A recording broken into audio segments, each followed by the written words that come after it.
The first of the 5 principles that we're going to talk about is drug administration.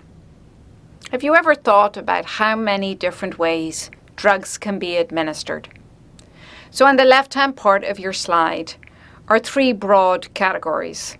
Enteral means that you as an individual actually take the medication past your lips or through your mouth. Parenteral is anything that doesn't go through this route. Other is a whole range of other modes of administration. So let's look at the picture to help us.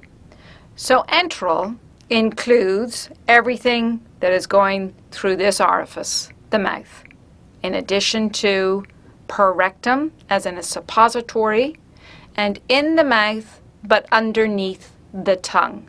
So enteral routes of administration include oral, PO, rectal, PR, and sublingual. Parenteral, on the other hand, is shown over here. And this includes giving drugs intravenously, shortened as IV, intramuscularly, shortened as IM, or subcutaneously, just underneath the skin, referred to as sub-Q. Other routes of administration that we're going to talk about in the next couple of slides is giving medication across the skin. This is referred to as transdermal. Another way is topically, giving the drug only to the site where you want it to go, for example, eye drops. Another example is inhalation, actually breathing in a medication. Patients with asthma use inhalers. That's probably the best example of inhalation as a route of administration. And then there's intranasal, when you have a bad case of allergies and you use some type of sinus medication. You sniff it up your nose, and that is referred to as intranasal. So a multitude of different routes of administration. So how is it decided what is the best route? Well, for some of these, we're going to look at the pros and cons of different routes of administration. And by far and away, the most common way to give a drug is by mouth, or PO. The obvious advantages are the following. Easy to use. You write the prescription, the patient takes it home, gets it filled at the pharmacy, and takes it according to the schedule that has been advised. So it facilitates outpatient care, which is obviously much cheaper than any type of supervised care. And as a result, it has a lower cost margin. It's, generally speaking, cheaper to make pills than it is suppositories, sublingual preparations, or IV preparations. However, on the flip side, there are disadvantages. Even though swallowing a pill can be defined as easy to use, it is, from a pharmacologist's perspective, actually the most complicated path of administration. And because it's complicated, there is this element of variability in response. You might ask, well, why? Well, here are some of the reasons that contribute to a variable response after swallowing a medication. One is, does food in the stomach increase or decrease the ability of the drug to get from the stomach into the blood supply?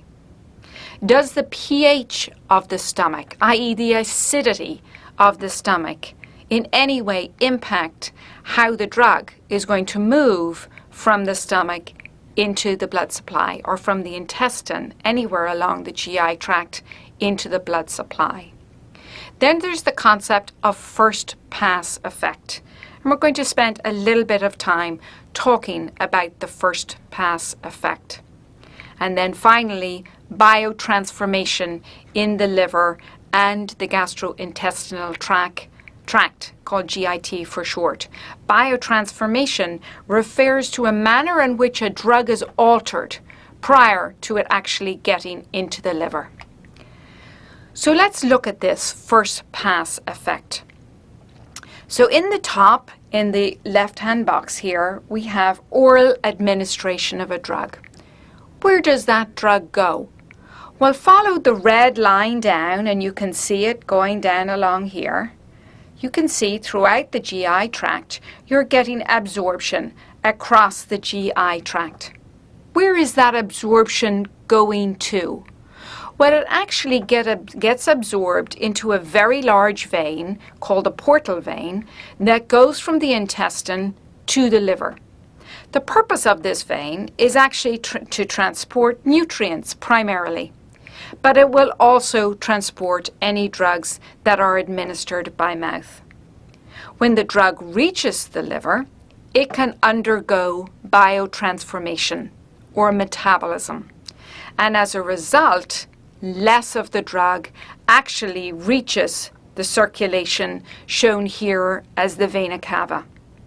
So orally administered drugs have to travel down the GI tract, have to be absorbed across the GI wall, have to be absorbed into the portal vein, have to be presented to the liver, and then have to be exported from the liver into the blood supply. That is why we call oral administration of drugs the most complicated path.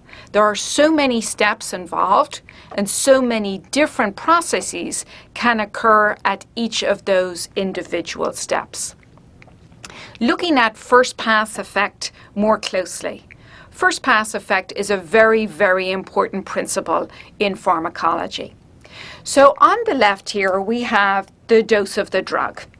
It is swallowed by the patient, and we can see that the drug travels down the GI tract reflected by this orange tube here.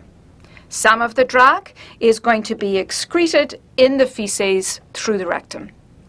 A large portion of the drug, you hope, is actually going to be absorbed from the lumen, the opening, of the GI tract into the cells that line the GI tract, and that is these cells here. These are referred to as GI endothelial cells. The drug passes across the endothelial cells and gains entrance to the portal vein.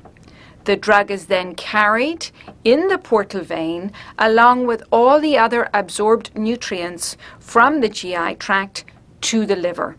Some portion of the drug is metabolized in the liver, and the remainder of the drug is excreted into the vena cava, one of the major blood vessels in the body, and circulated throughout the systemic circulation. So as you can see here, there are several points that contribute to variability along the potential path for drug absorption. Moving on, rectal administration. We typically refer to this as the use of suppositories. The advantages, questionable relative ease of use. There are societal norms that vary in their opinion with regard to relative ease of use. Can be used in the outpatient setting and as a result is relatively low cost. The things you don't have to worry about with PR administration is you don't have to consider the effect of pH in the stomach primarily, or the effect of food in the stomach because you are giving the medication per rectum. However, tolerability you need to consider under two headings. Tolerability in terms of it doesn't cause any GI upsets such as heartburn, but also maybe there's a negative element to tolerability in terms of acceptance of suppository use. Disadvantages. A less complicated path for sure, and as a result, a less variable response. The reason why we put less in parenthesis is because a first pass effect can occur, but to a much smaller degree than if you were to give the drug orally.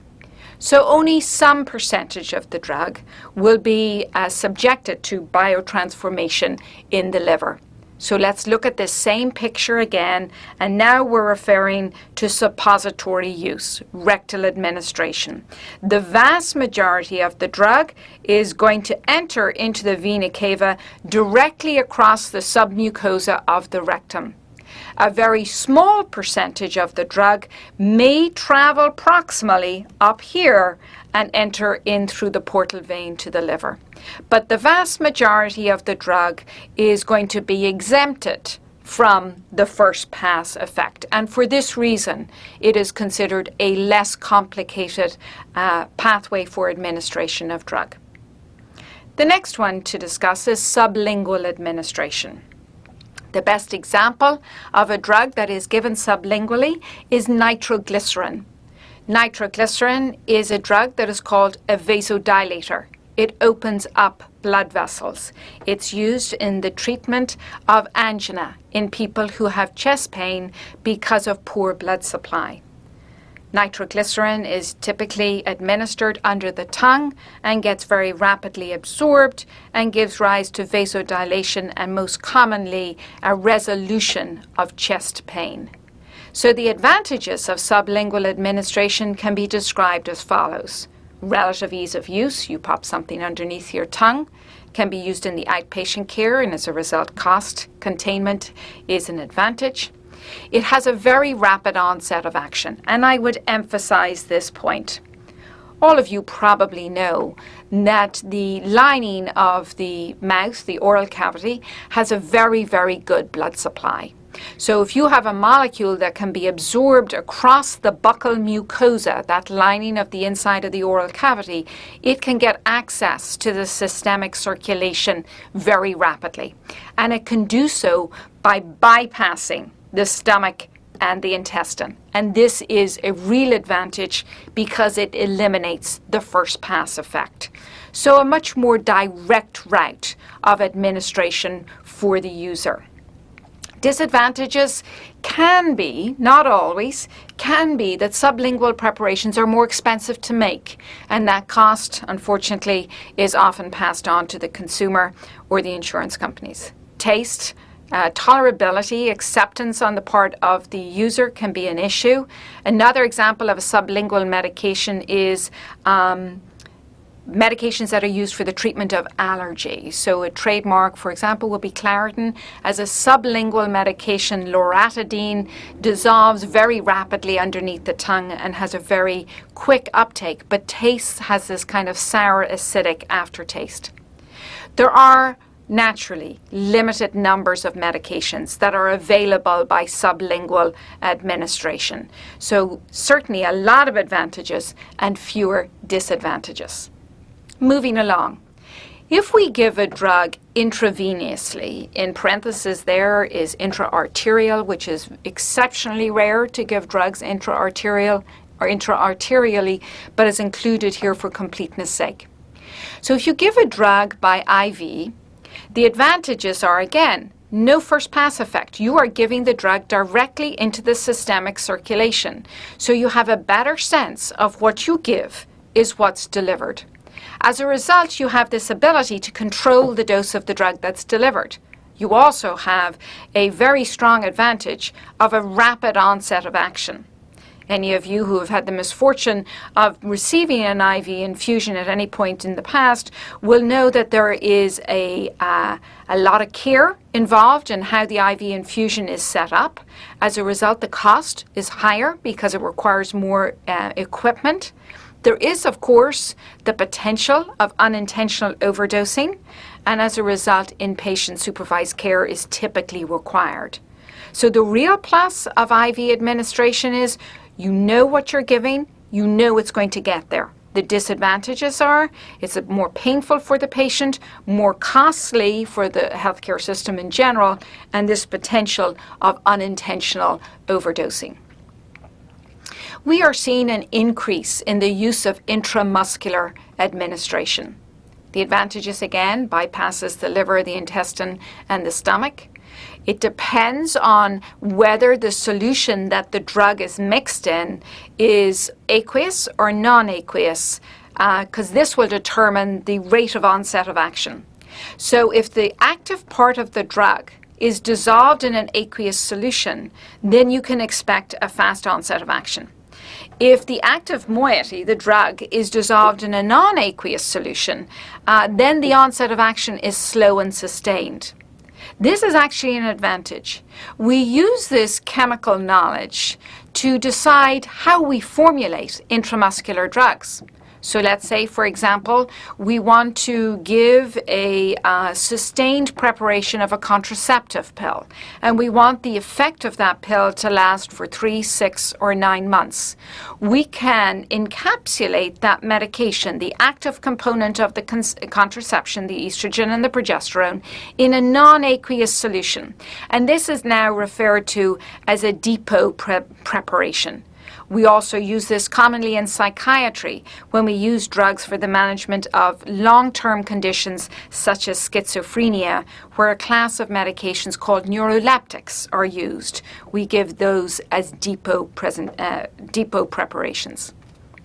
There are, of course, disadvantages. It is an invasive procedure. Anybody who's had an intramuscular injection will know that it is actually quite painful. The development of IM preparations are more expensive relative to the development of pills, tablets, or capsules. It does require absorption from the site of delivery. So when the site of delivery is selected, which is usually in the buttock area, the requirement is that that area has a good blood supply. So you require absorption from the site of delivery. Typically, IM injections require some level of supervised care, so it raises the level of supervision that is necessary. Moving on to subcutaneous administration of the drug. So heparin is probably one of our best examples of subcutaneous administration. The advantages here again are bypassing the liver and the stomach. Same issues: aqueous solution, fast onset of action. Non-aqueous solution with the intention of a slow and sustained release and a slow and sustained response. Examples again here: heparin, short-acting insulin. Any diabetics out there will have a lot of familiarity with sub-Q administration of insulin. Non-aqueous solution, again, there are contraceptive preparations available that are subcutaneous. Disadvantage: it's breaking the skin. So pain, infection, skin necrosis if you continue to use the same site repeatedly. So those individuals who require chronic subcutaneous administration, we vary the sites of administration, particularly for diabetics who are requiring subcutaneous insulin in the chronic setting. These are more expensive drugs to formulate, so that needs to be considered. Supervised care may be required. For insulin, not typically. Patients are well educated and become very familiar with self-administration of insulin, but heparin commonly is administered in the inpatient setting. Now we have a host of other modes of administration, and these are growing in popularity. First of all, transdermal. This is the concept of using a skin patch, where you apply the patch which contains the active moiety, the drug, embedded within the center of the patch, which is usually contained with a different substance. It's applied to the skin, and the drug is slowly absorbed across the dermis, across that layer of the skin, to gain access to the systemic circulation. So it again bypasses the first pass effect. There is the real benefit of improved compliance. Most transdermal administration modes require once-a-week administration or even once a month. So this improves compliance because it diminishes, or it reduces rather, the amount of remembering that the patient has to keep in the forefront of their mind. Lipid solubility of the medication will absolutely determine absorption, and we'll explain this concept in more detail in the next section. To give you some examples of the ever-growing spectrum of drugs that are used in a transdermal mode. An antihypertensive drug, clonidine, is used as a once-weekly patch. The analgesic, fentanyl, and lidocaine, long-term management of people who have chronic pain. The antiemetic, scopolamine, anybody who likes to sail. Using the patch behind the ear, scopolamine is a very effective antiemetic, a drug that reduces nausea and vomiting. Smoking cessation, the nicotine patch. Contraceptives, the estrogen and progesterone patch. Anti-anginal medications. These are medications used as vasodilators to reduce chest pain caused by poor blood supply. Nitroglycerin is an example here. Dementia, Recently, we have seen the approval of rivastigmine used to try and control the rate of memory loss in patients with a known diagnosis of dementia. So transdermal delivery of medication is an ever-expanding route of drug delivery and one that has real appeal by the end user, the patient. Topical drug delivery is a vast spectrum for consideration. The idea here is very simple. It's you're delivering a drug directly to its site of wanted action. The one that probably jumps to mind for most of you is dermatology. There is an adage in dermatology, if the condition, the rash is wet, dry it out. If the rash is dry, then use some type of lubricant. So steroids, steroid creams, emollients, Neosporin, which is an antibacterial cream that is applied to infected areas of the skin. So this is a very common use of topical drug delivery, remembering that the skin represents a very vast surface area. But ones that may not necessarily come to mind is intraocular administration, so eye drops, artificial tears for people who suffer from dry eyes, antibiotics for people who have an eye infection. In the elderly, glaucoma, which is an increase in intraocular pressure, is treated by giving a class of drugs called beta blockers. So directly administering the medication to its intended site of action, with the idea being that there's limited systemic circulation or absorption into the systemic circulation. This is highly appealing. If we go back to my earlier comment, we swallow an aspirin pill to cure a pain in our little finger. This is the idea of dropping some eye drops directly into the eye and not having any effect beyond the location where you want it. Contraceptives, so intravaginal administration of drugs, spermicides is your best example. And then intrathecal or epidural. The best example here is in pain control during labor and delivery. Other is the administration of chemotherapeutic drugs. These are drugs used in the management of cancers that affect the brain and the spinal cord. We have the capacity to directly administer drugs into the intrathecal space along the spinal cord. So direct administration to the site of action. I would add one final comment to this concept of topical drug delivery. Throughout additional hours that we will be spending with you, we will talk about this concept of targeted drug delivery. It is our knowledge about topical drug delivery that allows us to extrapolate into the concept of targeted drug delivery. So all of the topical drug delivery methods are easily accessible. The eye, the skin, etc. But let's say, for example, we want to target the liver or we want to target the lung. These are additional concepts of targeted drug delivery with the idea that you get the drug to the site of action and you minimize the delivery of the drug to other sites, thereby trying to minimize any element of toxicity. So the last two modes of administration include inhalation. So this is breathing in medications. The attraction here is that you can have very rapid delivery of large volumes of drug over a large surface area of the respiratory tract. So remember, the respiratory tract is the trachea, the bronchus, and then the alveoli. We have two lungs, each of us, in the normal state of health, and this provides a very large surface area for absorption of drugs from the parenchyma, the tissue of the lung, into the surrounding blood supply. And the advantage here is the lung parenchyma is very permeable. So it allowed small molecules, small proteins, which are referred to as peptides, to cross across the membranes in the lung parenchyma and the surrounding vascular tissue, and therefore you get the drug into the surrounding blood supply. This is aided and abetted by the concept that not much metabolism of drug takes place in lung tissue. Some does, but not very much. So you have rapid delivery, large surface area, no first pass effect, and very little in the way of metabolism. The downside is the size of the molecule can be a challenge. So the larger the molecular size of the drug, the more difficult it is to cross the lung parenchyma. So you decide on your method of drug delivery knowing about the structure, the molecular structure of the drug itself. So what are some examples where we use inhalation as a mode of administration?